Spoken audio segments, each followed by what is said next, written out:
No, I was going to say, I used to not do a separate review sheet, but told people to use the question pool as a kind of review sheet because the kinds of things that I would ask an essay question on are the same kinds of things that I would ask a...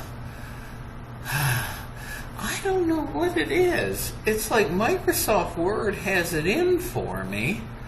Now it's doing it here. It was just doing it on my laptop. You know? I don't know. I gotta get in touch with Bill Gates and say, what's going on, Bill? You know, your software is doing me in. Let's try this again. Oh, hold it. Let's tell you what. Let me run it from the flash drive. It's like, man. Oh, wow. Word 2013. They updated Word. Man. Wow. That is something. Yeah, show recovered files. How about?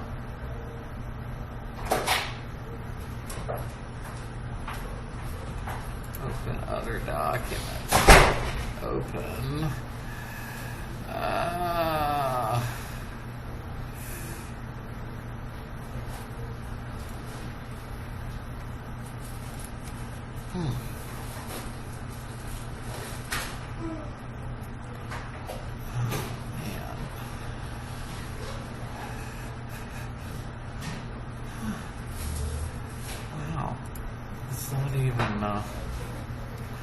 Okay, but let me see if I can open this.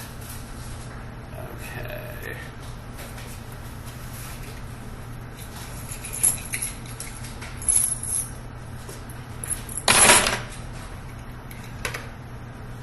Important safety tip. Before you look for a file on the flash drive, it helps to put the flash drive in the computer. Just remember that. We're getting all kinds of people here. That's good. Very good. Okay, well, let me put this thing up. See if it, okay, it recognizes the flash drive now.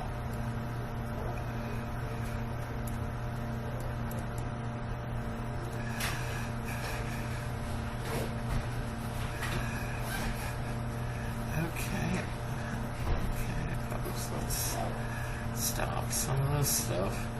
All right. Well, that's interesting. So we have a new version of Word. I didn't even know there was a new version of Word. Raise your hand if you need one. Test these out a few minutes ago. You all have one. Thank you.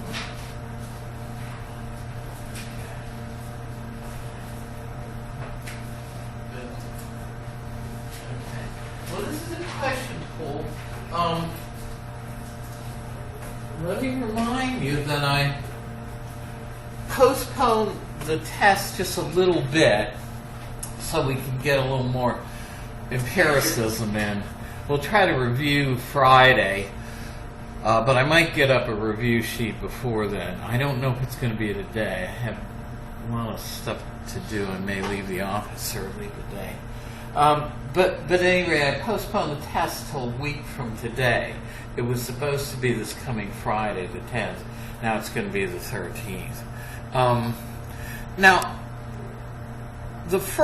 so these are some of the essay options. If Meno's slave boy responded correctly to Socrates' questions. We saw this in the video. Will this prove to you that the boy is only remembering knowledge of geometry that he had from birth? Why not? Now you might think, well, why are we going back to a Plato question? Well, it's that this was one of the first examples of rationalist thinking. right?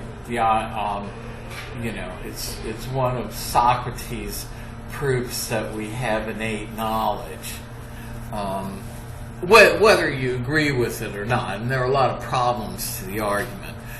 But at any rate, that's something that you can choose to write on if you wish. 2 is a perennial favorite. But remember, if you do a question like 2, remember part of what you want to do in answering one of these questions is to demonstrate that you've learned something about, in this case, Descartes, right? So you don't want to just give your opinion. If you've written an essay that you could have written without taking the course at all, then you should be concerned, okay? So yes, I want your opinion. Is it possible, in your opinion, to distinguish with certainty between waking experiences and dream experiences? Why not? If you believe it's possible, then show that you're not dreaming now. So this relates, of course, to Descartes' argument that we might be dreaming, and that our mind might be manufacturing the world for us. 3 is a pretty straightforward question. I gave you several names for Descartes' method. Methodic doubt, methodological skepticism, hyperbolic doubt. I think your book even gives you a 4th. So any of those are what the method is called. But note, he raises a particular issue to question the data, the evidence that he gets from his senses, which turns out to be the dream conjecture. We might all be dreaming it. And why doesn't this work for abstract truths like the truths of arithmetic and geometry? Well, we saw, could folks put their phones away? You all came in after I made the announcement the first time. But, please, I'm just asking you 50 minutes. Pay attention.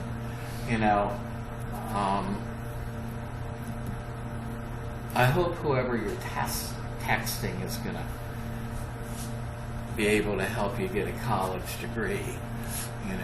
They might not, but I might be able to. So, and folks, we got 93 million people out of work. The administration is fudging the unemployment figures, like other administrations have done before them, and not just getting down on the current one. Folks, it's worse than you think, and it's more competitive out there than you can ever imagine.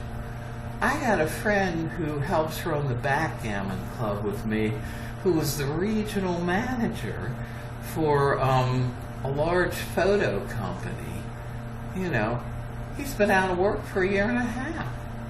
I mean, it's not easy, and he's got a college degree. So very competitive out there, folks. So anyway, so how does he raise doubts about things like the truths of mathematics? Well, of course, that's bringing in the evil genius or the evil demon. I'm just indicating what I'm thinking about in some of these questions. 4 has to do with what I explained to you and what they discussed in the video is the mind-body problem. Basically, the idea is that Descartes defines mental substance, mind, immaterial substance, as having essentially the property of thought, and thoughts aren't even located in Newtonian space. So it raises problems about how the mind can move the body or the body move the mind. both of the things we think commonsensically happen, right? If I hit my toe, a bodily event produces a mental event of pain. If I had a little something to drink, a bodily event consuming some alcohol produces a mental event of inebriation. But how can Descartes account for that? That's what causes the mind-body problem. For question 4.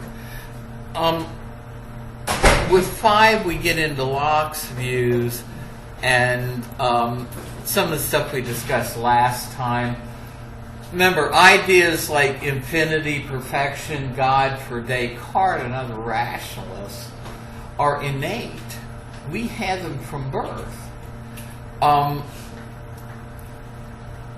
you can contrast that with what we went over last time.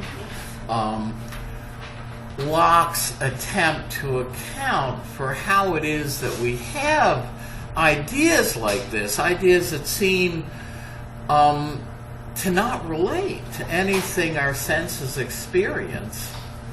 And so Locke gives an empiricist account of how it is we can have concepts like this, and that's what question 5 has to do with. Question 6 is stuff we're going to get into today. Berkeley tries to convince us that there is no such thing as a material world, that what we experience is only sensations and ideas, and that these are ultimately mental. That's because he thinks that people who think that there's an external material world out there, some of them go the other way from where Berkeley would like to take us, and try to say not only that matter exists, but that that's all that exists. Well, that view is called materialism. And if God is a spirit, as the New Testament says, or if we have immaterial souls or spirits, or are alleged to, what happens to God and to the claim that we have a soul that survives death that's immaterial if there is no such thing as immaterial matter, as a materialist thing? So Berkeley sees the view that matter exists as a possible challenge to his religious faith. He's very devout. We're going to see this today. And so he tries to cut the legs out from under materialism by assuming immaterialism, the view that only mind exists. Minds exist, our minds, God's minds, and experiences in minds. Now we'll see how he can claim that that's true and still be a sane person. And it all comes down to this distinction that we see in 7 between primary and secondary properties, and this is what I'm going to cover today. If you can understand that distinction, you can see how he could argue that that what we experience is ultimately just mental. And Hume goes on to say not that everything is mental, but that we don't know. Hume is a skeptic.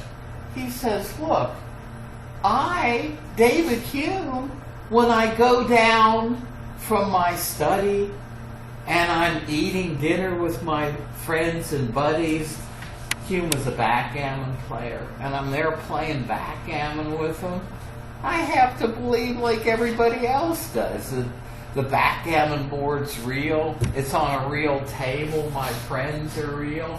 But Hume says when I go up in my study and try to ask myself, how can I defend that view as a philosopher? He says, I've got to be skeptical. about the existence of things like a material world, an immaterial soul, the claim that we continue as the same person throughout our lives, the claim that there are scientific laws, that the future will resemble the past. All of these we're going to see human questions. So anyway, just to review some, and the last one, I don't even know if I'm going to get to. It's the problem of justifying the claim that the future will be like the past. What's called probabilistic or inductive reasoning. If all observed A's have been B's, how can I justify the claim that all A's are B's, or that the next A I observe is going to be a B? If all swans are white, which they're not, but if that were something I observed, how do I go from all observed swans are white to the claim that all swans are white? And Hume tries to say we can't. So he's skeptical about scientific reasoning. To where we left off last time in our story, and I did record this last time, in the empiricist PowerPoint, Locke tries to say there are two kinds of ideas that our minds are immediately acquainted with. We experience things as what he calls complex ideas. If I see a telephone on a desk, like the one pictured here, I'm just reviewing the last few slides I covered, that for Locke is a complex idea, but it is a complex idea that is composed of simple ideas. And the simple ideas I have to do with properties. They're ideas of the properties of a telephone. The properties are qualities, like its color, its shape, whether it feels cool or hard to the touch, its size, weight, whether it makes a sound. In other words, all of these come together to create what I experience and what we experience as a telephone. Remember, Locke's view is that what our minds are immediately acquainted with is internal to us. The mind is acquainted only with its own perceptions, its own ideas. But for Locke, we're going to see these represent things in the external world. Now, this is a very important distinction. If you can get this distinction under your belt, you can understand where Berkeley and Hume are going after Locke. He says the ideas we have of things outside us are of two different kinds of properties or qualities that things have. Primary properties, which Locke is going to say are really in things, out there in the world, whether you and I perceive them or not. And secondary properties, which he's going to say are just subjective and in us. They're caused in us by primary properties, by things like the motion of molecules, but they're not really in things. So now secondary properties are things like colors, tastes, smells, usually things that deal only with one sense, right? With the nose, I detect smells. With my ears, I detect sounds, with the palate taste.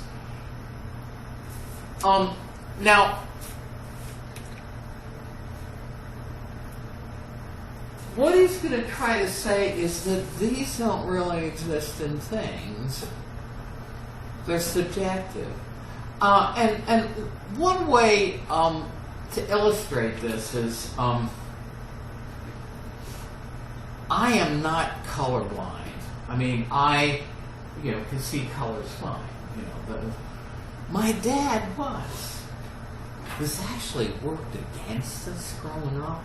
Nowadays, the only place you're going to find an old black and white TV is at somebody's, flea market or yard sale, right? You can't even buy one in a store anymore. But when I was growing up in like the 50s and 60s and 70s, a lot of people, even in the 70s, may have only had one color TV. My dad was a bread earner. It was no advantage to him to have a color TV because he couldn't see the colors anyhow. So we had black. My parents did not have a color TV till my brother and sister-in-law got married and bought them one for Christmas one year. The point is, how does my dad know, or somebody who's colorblind,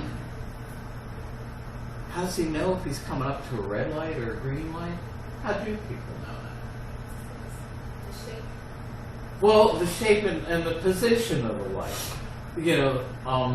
What is it? The red light's always on top and the other one's always on the bottom, or versa. Yep.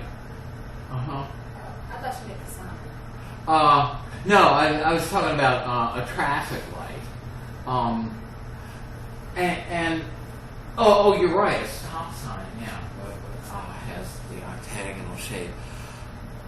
So the point is, presumably, the experience he has or had within his mind when he looked at a traffic light was different from what I did. His experience of looking at this would be different. Probably wouldn't see the green. So if you keep something like that in mind, you can see how Locke can say, well, wait a second. Things like colors are just subjective. Something outside us is causing them, but they appear different to some people than others, right?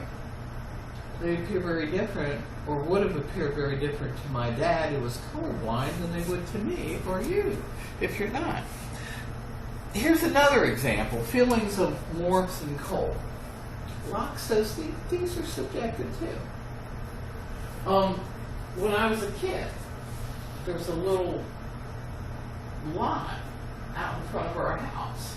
And when we'd have some snow, and we had a lot more snow back then than we do now, my brother and I would go sledding, and my mother would call us in for dinner, and they would always buy us these little gloves that they buy at Murphy's 5 and 10 that were like knitted, and they'd get wet, and they really didn't do much to keep your hands warm, right? So even though you had gloves on, your hands would get wet and cold. So I'd come in, and we had separate hot and cold water. I'd turn on the cold water. My hands were so cold, I put them under the cold water faucet, and they felt warm. And this is the kind of phenomenon Locke is talking about here. I mean, suppose this were hot water, this were like ice water, and this were like room temperature. What he's saying is, if I had my hand, my right hand, say facing you, suppose I had my right hand in this pail, my left hand in the other, if I were facing you. What would happen if I suppose these are not so hot that you couldn't put your hand in it, right? And this one were, say it had some ice in it, but not so cold that you couldn't put your hand in it. What about the hand in the hot water? If I took it out and put it in the lukewarm water, how is this going to feel? Well, if my hand had been in the hot water, how is the room temperature water going to feel? Yeah, it would feel cold to you. On the other hand, say you had your left hand, if somebody was facing me, in this water, and it's now cold, ice cold, if you put it in the room temperature water, you'd have the same experience I did when I was coming in from sledding. And I turned on the cold water faucet to wash my hands up because it was the closest one. Your hand would feel warm. Wait a second. Now you've got one hand feels cold, the other feels warm, and it's the same water. Locke says the same water can't be both warm and cold at the same time. How do we get out of being in a contradiction of saying the same water is both hot and cold at the same time? Well, we get out of the contradiction by saying, well, warmth and cold aren't really properties of the water, they're just subjective and in us. Berkeley says this. We just had maybe the coldest winter on record in the Northeast. Berkeley says, I mean, suppose you come in, right, and there's a fire going in the fireplace, right, and you had some of the cold bases in your hand. It feels nice, right, to go warm your hands by the fireplace. So he says, you know, a mild degree of heat is a pleasurable sensation, right? It feels good if you come in from the outside and you're cold. On the other hand, you might try to get warm a little too quick. You get a little too close to the fire, maybe you burn your hand a little bit, right? So an intense degree of heat, in other words, Berkeley gives this argument agreeing with Locke on these secondary properties. Berkeley says an intense degree of heat can actually be a pain, right? You get too close to that fire. Berkeley says, well, wait a second. An intense degree of heat is a pain. A mild, lesser degree of heat is a pleasure. Well, you wouldn't want to say that pain and pleasure are in the fireplace, in the fire and the fireplace as properties of the fire.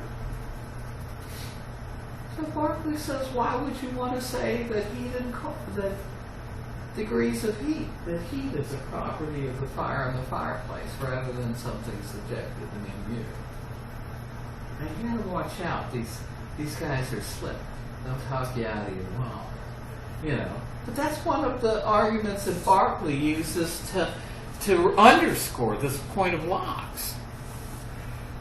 So secondary properties are in things, but for Locke, and I just described that experiment again.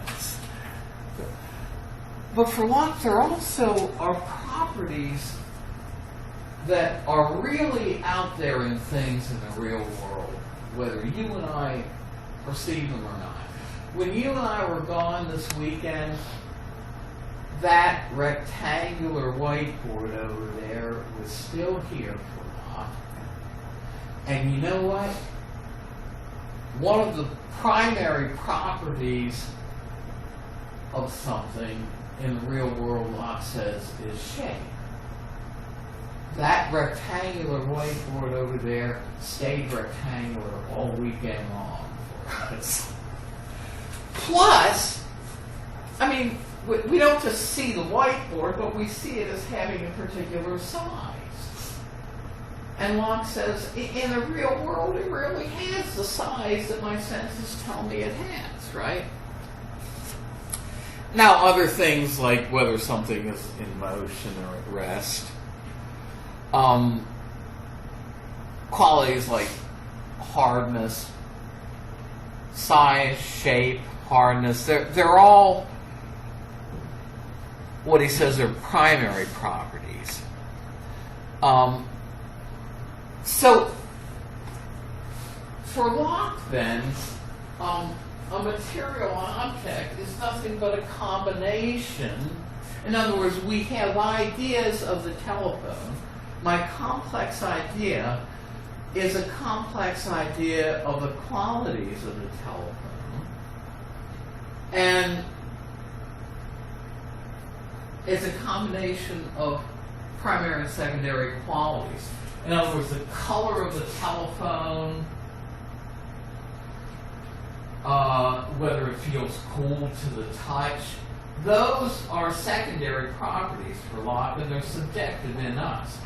But the shape of the telephone, its size, whether it has weight, whether it's hard, those are primary properties, and Locke says they're really in the telephone. So Locke is a realist. But again, not all the properties are in the telephone. Secondary properties like the red color, he says, are subjective. It's produced in our minds by things like the motion of molecules in the telephone. Remember, Locke actually knew Newton, and Boyle. He knew about the theory that you and I encountered in chemistry and physics, that things have molecules banging around, but the size and shape of the telephone, which are primary properties, are really in it. Now, this is an important distinction for Locke. So Locke says there's a difference between the way things appear to us and the way they are.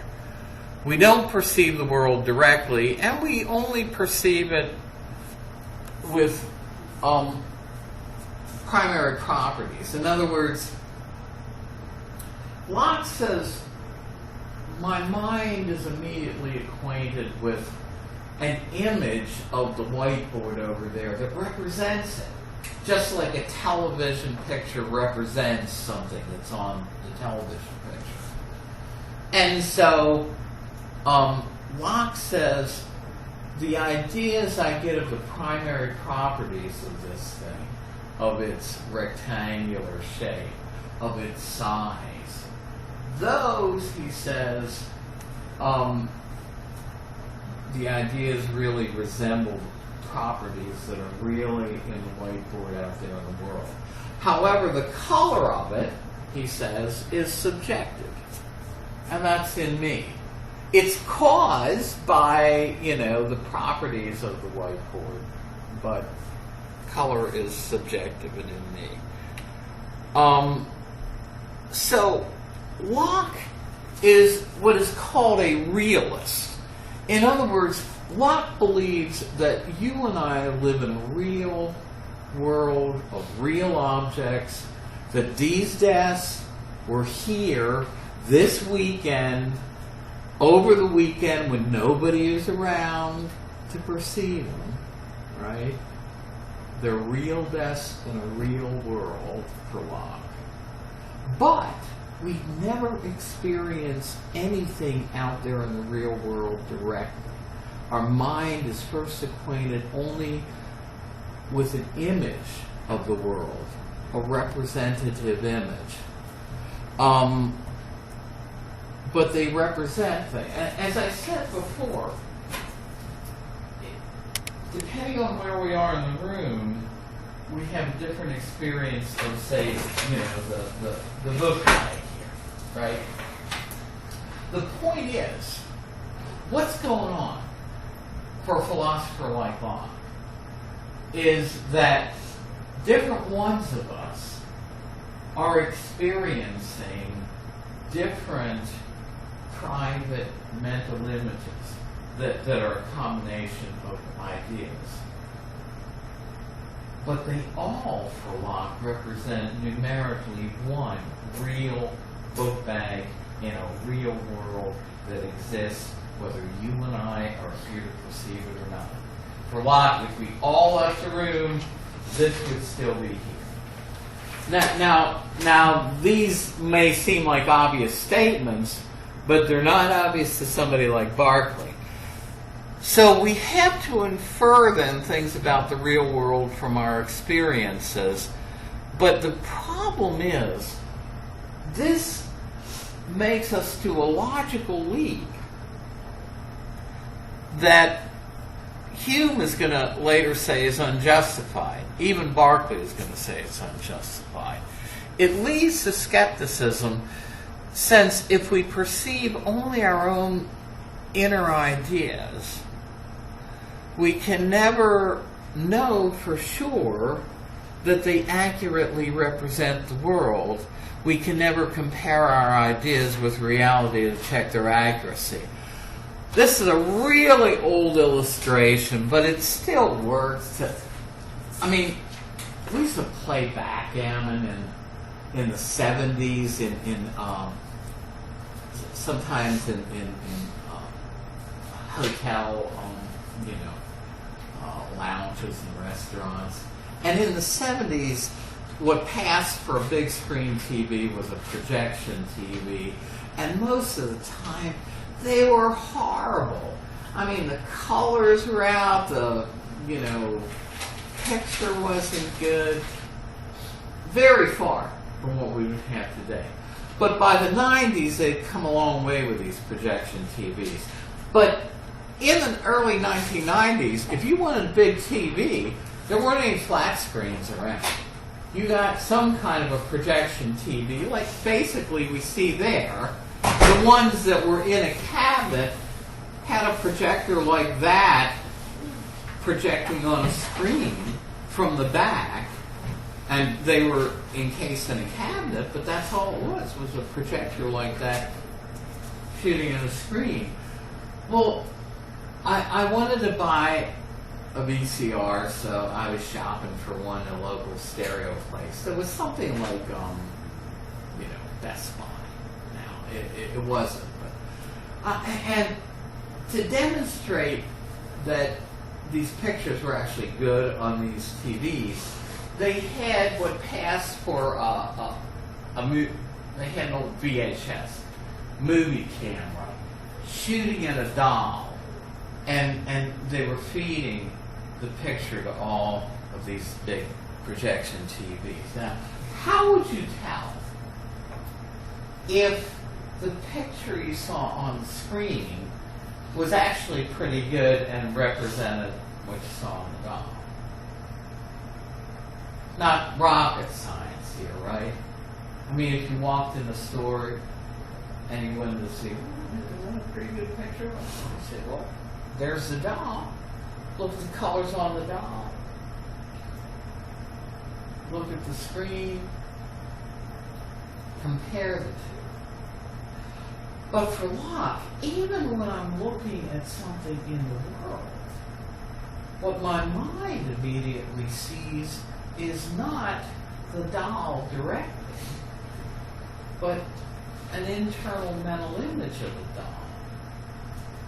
So, but unlike in the store, I can never get beyond that private image to something outside of it to compare the image with how things are in the real world, to say, well, you know what?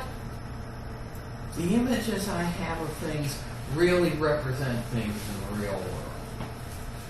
And so this becomes a problem that leads to skepticism, because if we only experience something private to us, and there's no way we can jump out of our own skin, as Richard Rorty used to say, and compare how things actually are in the world to our private image, then there's no way we can know for sure if our image is accurate. And then one day I walked in there and they had the pictures on the screen like they were normal, but there was no doll on the chair. They were playing the tape. And this relates to Berkeley. The question is, are the internal pictures we have, like that tell me that there's a real book bag here, that the experiences I have when I look in this direction are caused by something in the real world?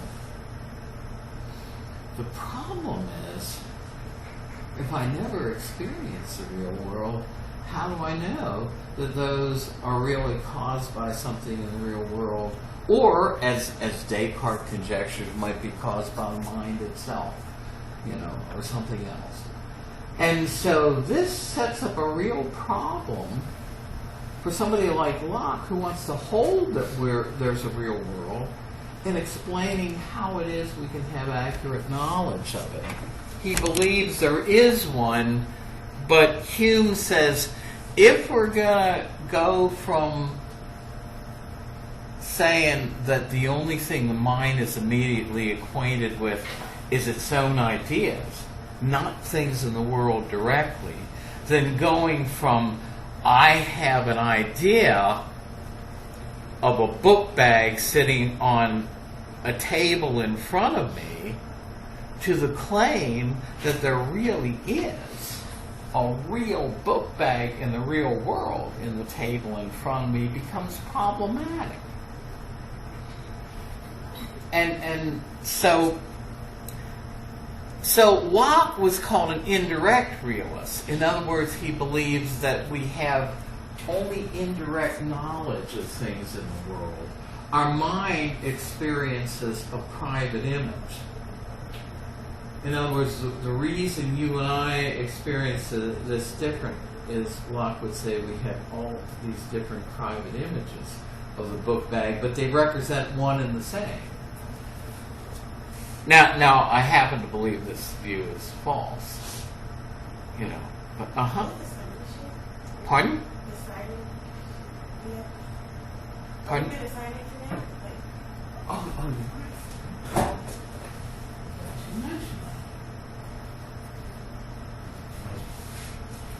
Being an absent-minded professor.